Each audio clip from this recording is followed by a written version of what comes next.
private sector, that this is something that they are very particular about and that we should be advising them on. Okay, please move down to breaking barriers. Where am I? Okay, go down a little bit more. I promised the learned self that I would take only 18 minutes, and I intend to keep my word. So we have all the challenges. Yes, go down. So we already talked about some of the challenges, so I will not go there. The point is, we recognize that we have barriers, physical, cultural, even emotional. But let's not get into that. Next slide, please. So lots of stigma, lots of attitudinal barriers, and I think that lawyers have to take a stand on those issues. I think we need to talk about visibility, and I think we started talking about it. Thank you, Doc, for speaking to that. We need to talk about visibility. Where are lawyers with disability in all the events that we have? We should ask, why are they not that visible? You know that visibility is also about representation.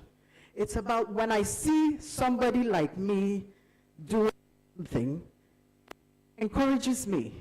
So we have to be deliberate about that. I don't have enough time to talk about what steps we can take. I think I heard something about quota and all of that. But I think even beyond quota, we need to empower, we need to capacitate, we need to build leadership skills amongst persons with disabilities to enable them show up in the MBA in a way that allows them to be at the table where we're developing all kinds of policies.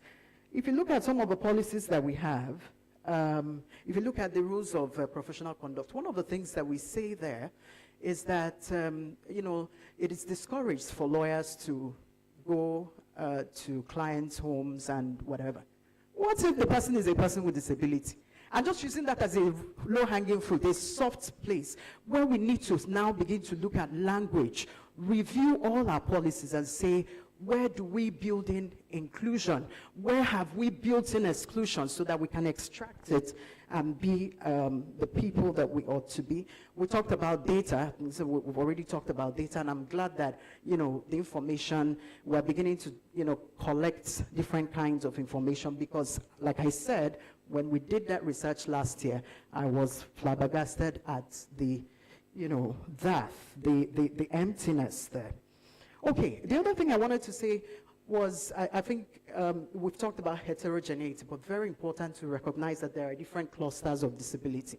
Deaf, blind, visually impaired, blind, and so on and so forth. But there are also those that are completely invisible, mental health related. Last week I was chairing a meeting of the decriminalization of attempted suicide task force.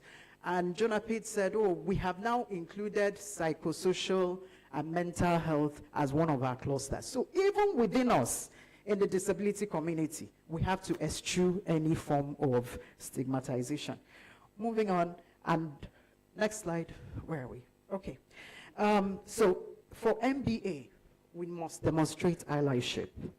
We must review all of our policies, review them for language, as well as for substance.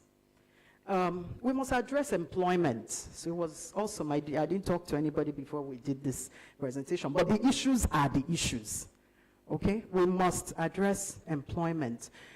When we're addressing employment, that also means that in terms of even how we, where we get pay rent for our offices, we have to look in terms of, because there are people who will come, by the time they climb upstairs for that interview and come down, even if you offer them the job, they will not come back. So we need to think about those things. So accessibility all across board. We need to think about access to justice matters. I've raised some of them.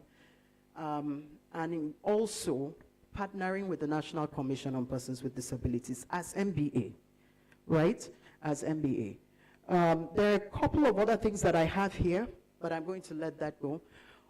One more thing I must say, though, is that we have to expand this conversation beyond lawyers. We're lawyers working in different spaces. I work particularly in the health space. I do a lot of other things, migration and so on. But in those spaces, too, we need to bring we need to bring our understanding of disability and of reasonable accommodation and of the provisions of the law to those spaces. We need to partner with people across board. We're talking about technology, digital, all kinds of digital everything, AI.